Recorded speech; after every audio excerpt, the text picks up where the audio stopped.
Bem-vindos ao JK Cast, o podcast de economia, finanças e investimentos, com José Cobori. Sejam bem-vindos, é um prazer do nosso primeiro episódio aqui do JK Cast, onde nós vamos tratar de assuntos do momento, sem muita formalidade, uma espécie de bate-papo para que vocês todos possam apreciar o conteúdo aí, escutando nos melhores canais de podcast, iTunes, Spotify, ou seja, as melhores plataformas aí de podcast, vão ser postados esse conteúdo. Vou explicar esse primeiro episódio aqui, qual vai ser o formato, né, do nosso podcast.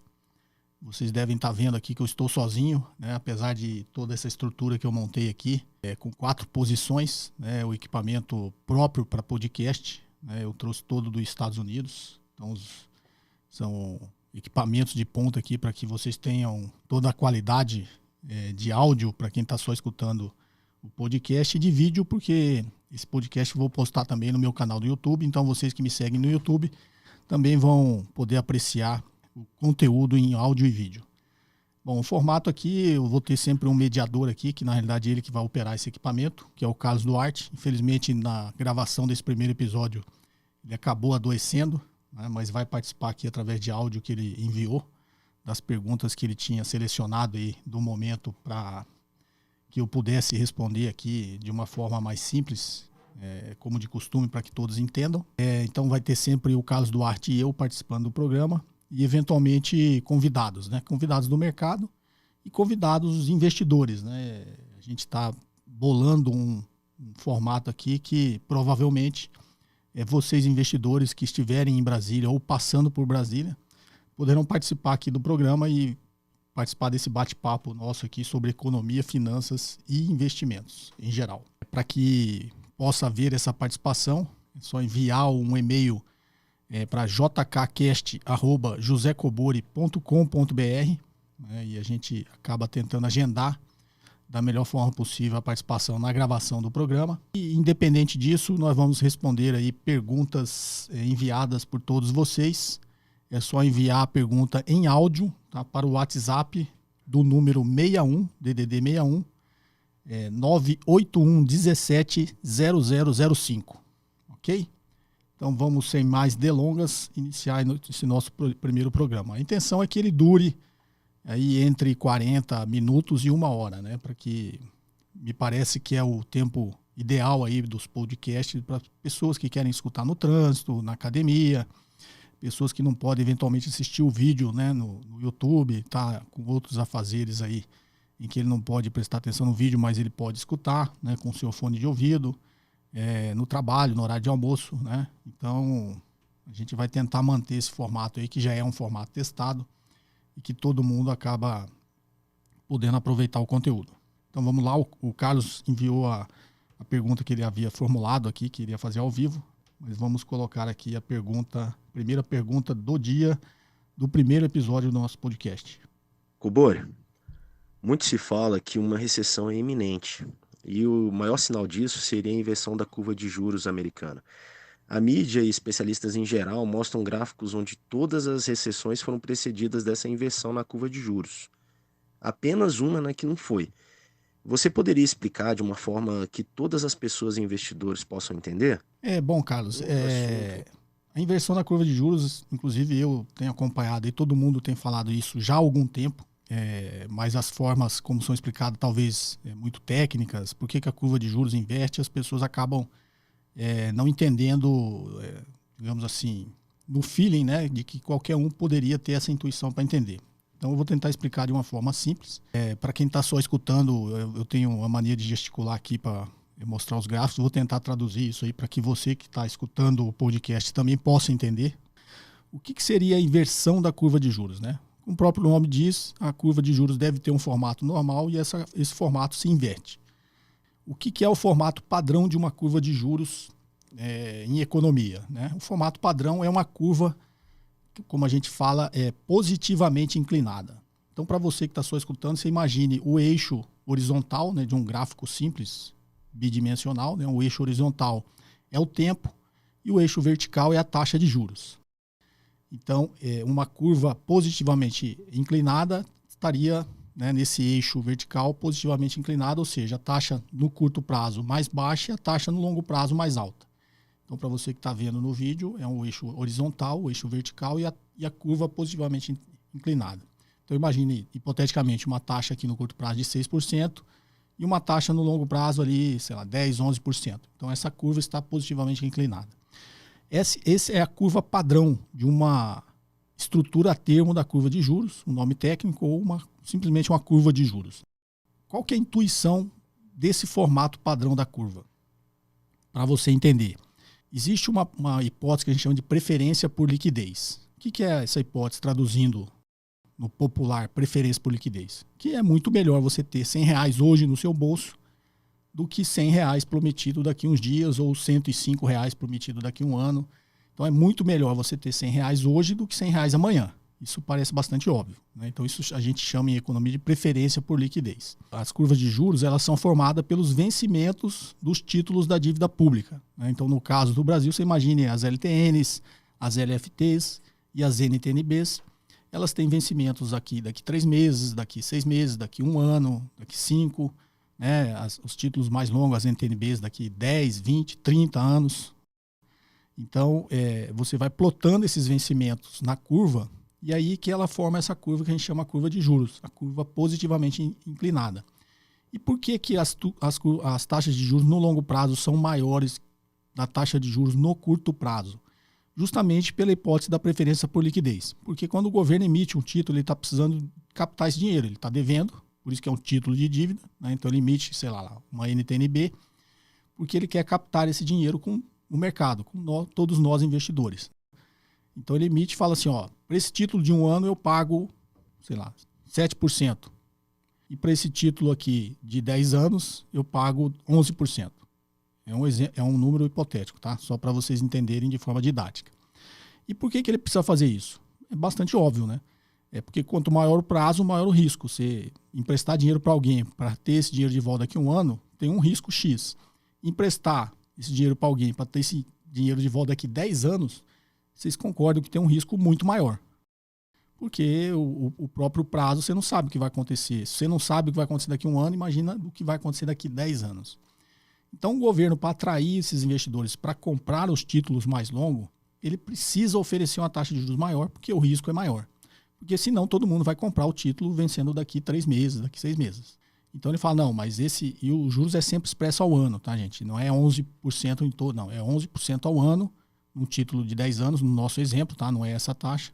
E, sei lá, 6% ao ano nesse título de curto prazo, vencendo daqui 6 meses, daqui 1 ano. Então, ele fala assim, ó, nesse título de 10 anos eu pago 11% ao ano. Nesse título de 1 ano eu pago 6% ao ano. E aí isso vai criar um incentivo para os investidores, né, no nosso caso, de falar assim, bom, se eu vou investir nesse título aqui de 10 anos ganhando 11%, é uma taxa bem maior. Vou garantir esse percentual já desde hoje, né? Quero investir por 10 anos e não vou precisar ficar trocando o título. Porque se o governo oferecesse a mesma taxa de juros, vocês vão de concordar que não faria sentido. Ele fala, esse de 10 anos é 6% e esse de 1 ano é 6%.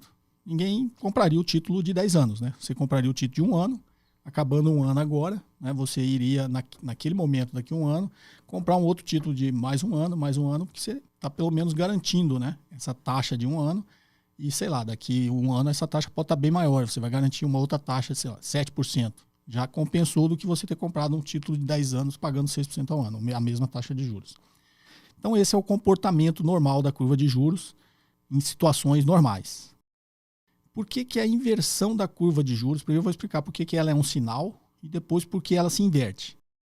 Por que a inversão da curva de juros, os economistas colocam aí, a exceção de um exemplo, só teve um falso positivo que eles chamam, ela veio sempre antes de uma grande recessão, ou seja, ela é um sinal quando a curva de juros se inverte que logo em seguida vai vir uma grande recessão. Por que eles defendem essa tese, né, esses dados, e dizem que a inversão da curva de juros está prevendo uma grande crise, uma grande recessão? Porque a inversão da curva de juros nada mais é do que um sinal de uma forte aversão ao risco. E por que a curva de juros se inverte? Boris, e da agora há pouco você explicou que o normal, e me pareceu, né, bastante óbvio, quanto maior o prazo, maior o risco, e a taxa de juros tem que ser maior. É justamente uma distorção né, na percepção do mercado, uma distorção na economia. E aí qual que é a lógica disso? O nível de aversão ao risco é tão alto que as pessoas preferem comprar um título de longo prazo, garantindo hoje uma taxa menor, do que ter um título de curto prazo com uma taxa maior. Porque aí inverte aquela percepção de risco.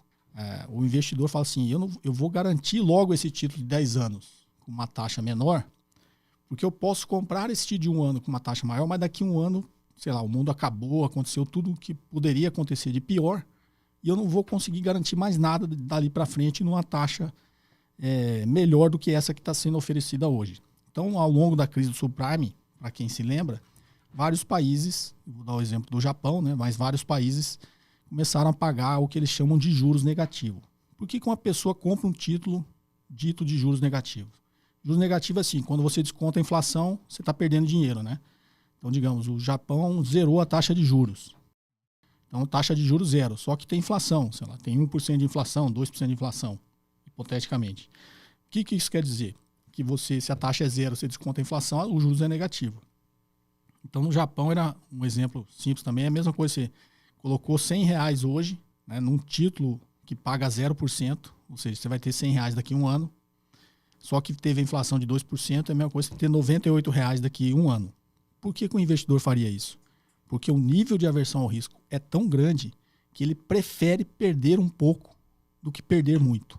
Então, o cenário é tão incerto que ele fala assim, eu vou garantir que esses meus R$100 valha 98 daqui a 1 ano, porque se eu ficar com ele na mão para fazer qualquer outro tipo de investimento, ou consumo, qualquer coisa, ele vai valer muito menos do que os 98.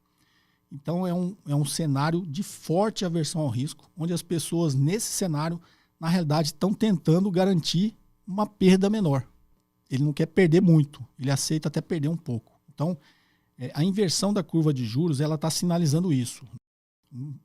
Um forte sinal de aversão ao risco em todo mundo, em todo mercado, em todo investidor. E isso geralmente precede uma crise, uma recessão. E por que isso é um sinal e precede uma recessão, uma grande crise? E aí é o que eu chamo de a profecia autorrealizável. É um sinal que está dizendo que vai acontecer e o próprio sinal faz com que isso aconteça. Uma profecia autorrealizável. Qual que é a lógica por trás disso? A lógica é a seguinte, para quem já viu precificação de títulos, e no meu canal do YouTube tem até um exemplo ali de precificação de título público, mas todo título público, tirando as fórmulas mais complexas de cotação, né, de uma NTNB, de uma LFT, que tem a cotação e depois a atualização do valor pela Selic, imagine a LTN que tem a fórmula mais simples, que é a fórmula mais simples da matemática financeira. A fórmula de precificação de uma LTN é valor presente é igual ao valor futuro dividido por 1 mais a taxa elevada ao tempo. Então imagine que você tem uma LTN vencendo daqui a 1 ano. Toda LTN, isso é uma regra, tá? É uma definição, toda LTN vale 1.000 no vencimento. Imagine que você tem uma LTN vencendo exatamente daqui a 1 ano. Então daqui a 1 ano ela vai valer 1.000. Qual a conta você faz para saber o preço que ela vale hoje, que você tem que comprar para ganhar a taxa de juros? Então, digamos, vamos arredondar tudo para ficar mais simples, né? Que a taxa de juros anual é 10%. Então, você vai pegar 1.000 dividido por 1 mais a taxa, é 10%, né? 10% dividido por 100 para transformar em fator é 0,1. Então, 1 mais a taxa, 1,1. Né? 1 mais 0,1, 1,1. Elevado ao tempo. O tempo dessa taxa de juros é 1 ano. A gente está dando exemplo exatamente de 1 ano. Então, se for quebrado, semestre, você tem que fazer a taxa equivalente. Mas no nosso exemplo vai ser 1.000 dividido por 1,1 elevado a 1. Qualquer número elevado a 1 é ele mesmo. Então, é 1.000 dividido por 1,1. Vai dar lá 909, se não me engano, e 90. Por isso que os investidores gostam da LTN, que é mais simples de entender. Eu vou pagar R$909 hoje, vou receber 1.000 daqui a 1 ano. Ele tem os valores, né? Vou investir 909, vou receber 1.000. Isso, quando a gente transforma na taxa, é 10% ao ano. Tá ok? Então, a fórmula de precificação é a fórmula mais simples da matemática financeira. Né? Valor presente é igual ao valor futuro dividido por 1 mais a taxa elevada ao tempo.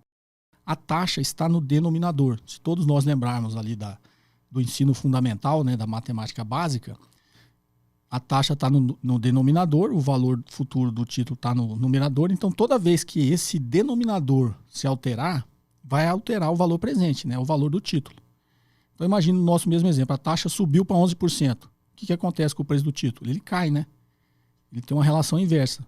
Se o denominador aumenta o número do denominador, o valor presente cai.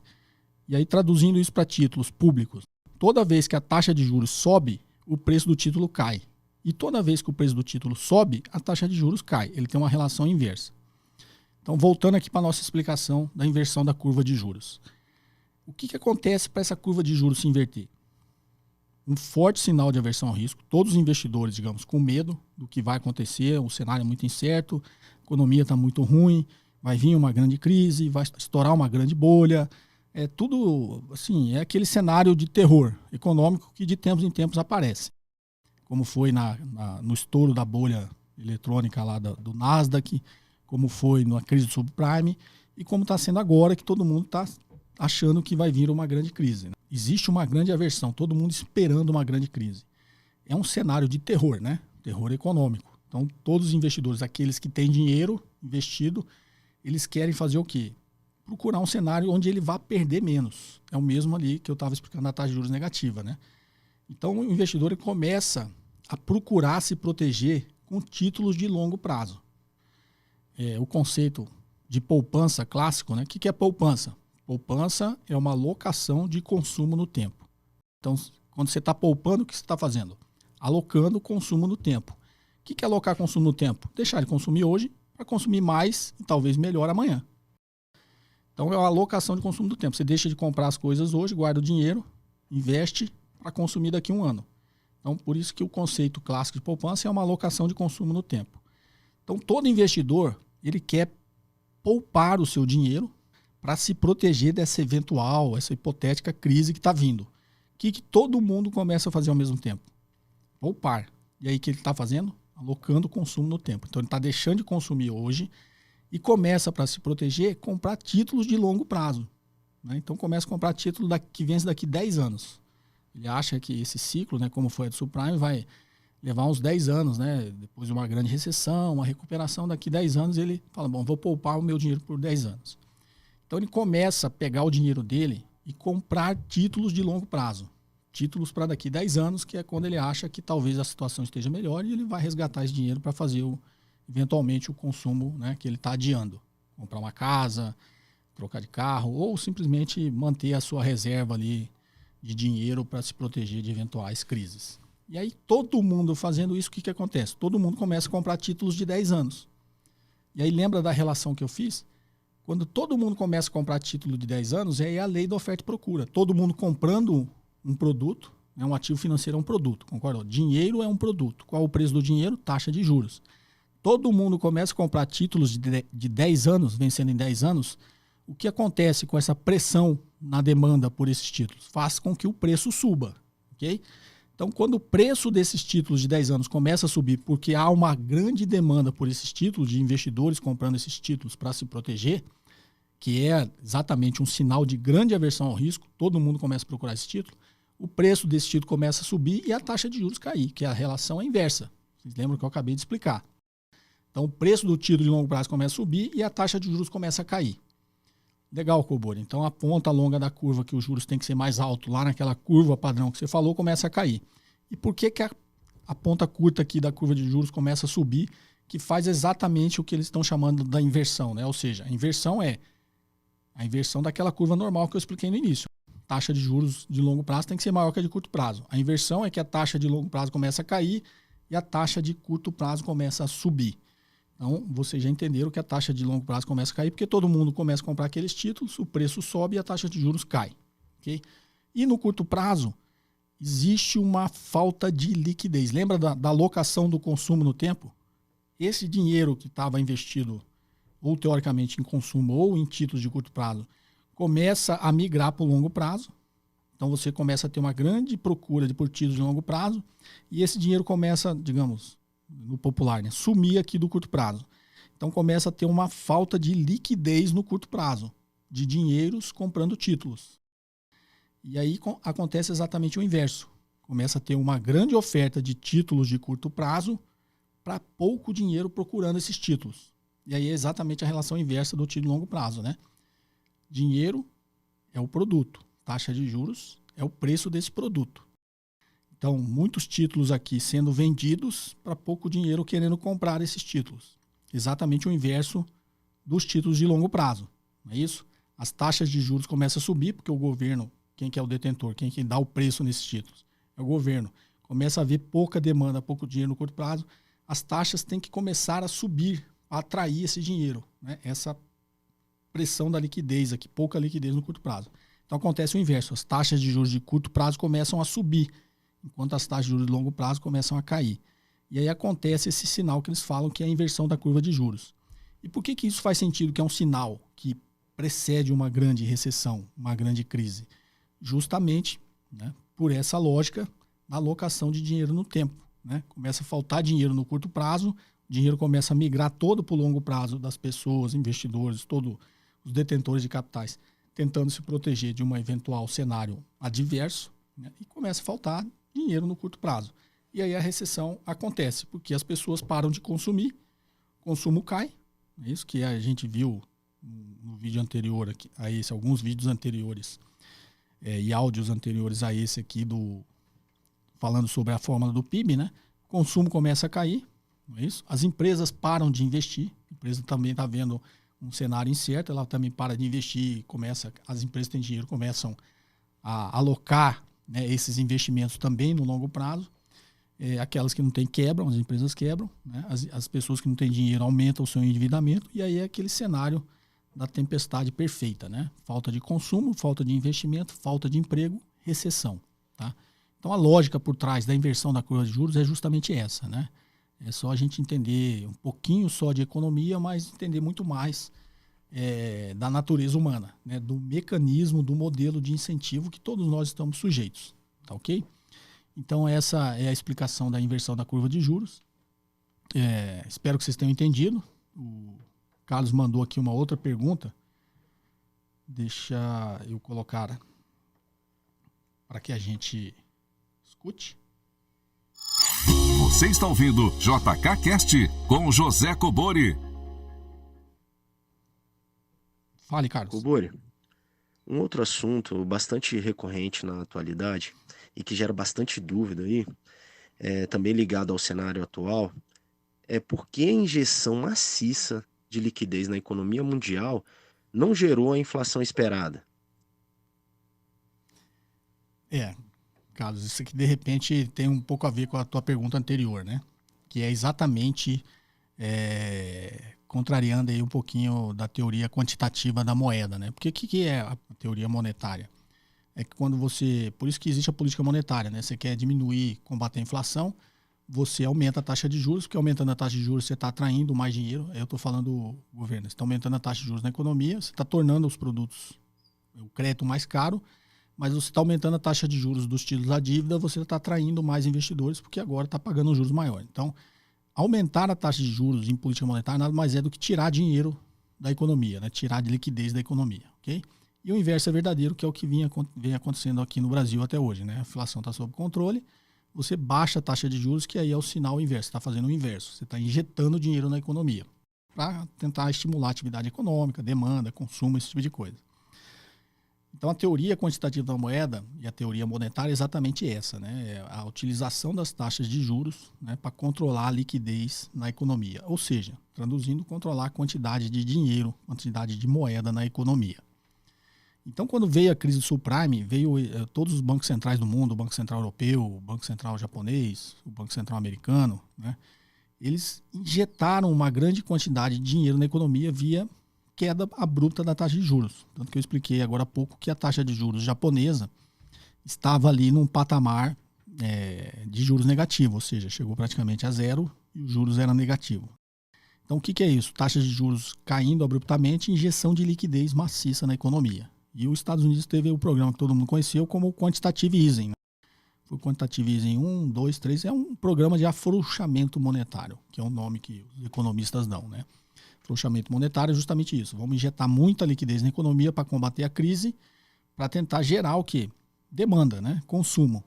E aí, como foram trilhões de dólares essa injeção de dinheiro na economia, e a preocupação de todo mundo, no mundo econômico aí que analisa isso aí, era o seguinte: essa injeção maciça de liquidez vai gerar uma inflação enorme, talvez até uma hiperinflação. E essa inflação nunca veio, até hoje ela não aconteceu. Então, o que explica um pouco por que essa injeção maciça de liquidez na economia não gerou inflação? Porque uma boa parte desse dinheiro, desse quantitative easing, na realidade serviu para limpar o sistema financeiro. Que foi uma parte desse quantitative easing foi o Fed, o Banco Central Americano, comprando títulos, teoricamente títulos podres, títulos podres desses bancos para tentar equalizar o balanço deles e esses bancos não quebrarem. Havia aquele efeito dominó lá com a quebra do Lehman Brothers. Então, uma grande parte desse dinheiro, na realidade, ele não, que eu falo assim, não transbordou para a economia real. Porque o que as pessoas imaginam é o seguinte: existem uns mecanismos de transmissão da política monetária. Então você injeta dinheiro na economia, né, os governos, os bancos centrais injetam dinheiro na economia para que esse dinheiro chegue na economia real e gere exatamente a demanda. Só que essa injeção foi feita no sistema financeiro e o sistema financeiro americano lá, que vamos usar ele de exemplo, que é a maior economia do mundo, eles usaram esse dinheiro não para pegar esse dinheiro, emprestar novamente e colocar esse dinheiro em circulação. Eles usaram esse dinheiro para limpar o balanço deles. Então, uma parte desse dinheiro ele não transbordou para a economia real. Tá? Uma outra parte desse dinheiro, ela não foi propriamente para consumo, né? Ela foi para comprar ativos. Tanto que o Banco Central japonês compra ações. Bancos na Europa, de países europeus, compram ações. Okay? O que aconteceu foi o que a gente chama de uma inflação de ativos. Esse dinheiro não foi para consumo, ele foi para comprar ativos financeiros, fazer investimentos. E isso talvez explique aí porque há 10 anos o índice Standard Poor's 500 está subindo e também explica a preocupação que o mundo tem quanto a isso. E dizem agora que existe uma bolha nas ações americanas. É exatamente por isso. Você injetou essa quantidade maciça de dinheiro na economia, essa quantidade maciça de dinheiro ela foi comprar ativos financeiros, o que fez uma inflação no preço desses ativos. Por isso que a bolsa está subindo há tanto tempo. E uma boa parte desse dinheiro migrou para o longo prazo quando a gente fala em títulos de dívida. Então você teve aí uma inflação de ativos financeiros e uma parte disso está justificando essa inversão na curva de juros. Okay? Então essa injeção maciça de dinheiro não gerou inflação, essa é uma das explicações. Tá? E também é um dos temores do mercado, né? Porque a boa parte desse dinheiro ajudou a inflacionar ações, índices de bolsas no mundo inteiro. E aí vem agora essa grande dúvida, essa grande questão, né, de quando virá uma correção. Porque aí é a mesma teoria lá da quantitativa da moeda que eu disse de inflação, só que de ativos. Né? Muito dinheiro disponível, dinheiro foi usado para investimento. Né? Então, muito dinheiro migrando e comprando ações de empresas na bolsa fez com que as bolsas tivessem aí essa subida, novamente o exemplo americano, essa subida espetacular que tem aí 10 anos no índice Standard Poor's 500. Então, o temor do mercado é o seguinte: muito dinheiro, todo mundo comprando ações, todas as ações subiram, não necessariamente todas as ações só das boas empresas. Né? Talvez as empresas medianas, empresas ruins também tiveram aí suas ações subindo porque tinha uma grande demanda por seus ativos. Okay? Então, uma explicação, né? Uma das explicações por que essa injeção maciça de dinheiro na economia não gerou inflação é essa. E aí é uma explicação que gera exatamente esse temor do mercado. Quando que as bolsas vão fazer essa correção. Né? E quando ele fizer essa correção, você vai gerar um pânico no mercado, que é o efeito de manada. Né? Como quando a bolsa está em euforia, muito dinheiro comprando, a bolsa sobe demais. Quando todo mundo descobre que ela subiu demais e começa a vender e gera um movimento de manada, todo mundo começa a vender, o grande temor é esse efeito de manada gerar um pânico, e aí é o que eles chamam, sei lá, estourou a bolha, né? Todo mundo começa a vender ao mesmo tempo, as ações acabam despencando. Né? E assim como todas as empresas subiram, inclusive as ruins, quando cair, todas as empresas caem, inclusive as boas. E é isso que gera as grandes oportunidades no mercado de ações. Quando existe um grande movimento de manada, todo mundo vendendo, todo mundo se desfaz de suas ações, tanto das empresas ruins quanto das empresas boas. Então, se você é um investidor em ações e tem ali uma empresa que você analisa, que você confia, que você sabe que é um grande negócio, uma empresa que tem bons fundamentos, né, tem uma forte posição de caixa que pode enfrentar uma eventual crise, e as ações dessa empresa despencarem, talvez seja um bom momento de você comprar ações dessas empresas. Então essa é basicamente a explicação aí do porquê essa injeção maciça de dinheiro na economia não gerou essa inflação que era esperada. Então, espero que tenha explicado de uma forma um pouco mais simples e mais didática esse assunto, ok? O Carlos, como eu disse, estava doente, mandou essas 2 perguntas. Se ele tivesse aqui, a gente ia bater mais papo e talvez ter mais perguntas. E os próximos programas a gente talvez já tenha algum convidado aqui. Eu espero que vocês tenham apreciado esse primeiro episódio. Apesar de todo o investimento aqui em equipamento, só vocês vão me dizer se a qualidade do áudio ficou boa, né? Se a qualidade do vídeo ficou boa. Espero que sim. Nos vídeos do YouTube façam seus comentários. Eu sinceramente não conheço muito a tecnologia de podcast, não sei se tem como comentar, mas se tiver, por favor, façam também. E a gente vai aprimorando o programa a partir aqui desse primeiro episódio. Espero que vocês tenham gostado. Novamente, o formato do programa: envie o seu áudio, a sua pergunta via áudio por WhatsApp. É mais simples, né? Hoje todo mundo utiliza o WhatsApp. Envie para 61 981 17 0005. É só enviar a sua pergunta em áudio que a gente coloca aqui no ar e responde no programa, ok? E eventualmente a gente vai terminar de formatar essa participação também ao vivo aqui, presencial, dos investidores e não só dos convidados, né? Espero uma coisa bastante democrática aqui e nesse formato mais de bate-papo. Se quiser participar, estando em Brasília ou estando passando por Brasília, a gente pode agendar. É só enviar um e-mail para jkcast@josecobori.com.br. Espero que vocês tenham gostado novamente. Muito obrigado pela atenção e até o próximo programa. Você ouviu mais um episódio de JK Cast, o podcast de economia, finanças e investimentos com José Cobori.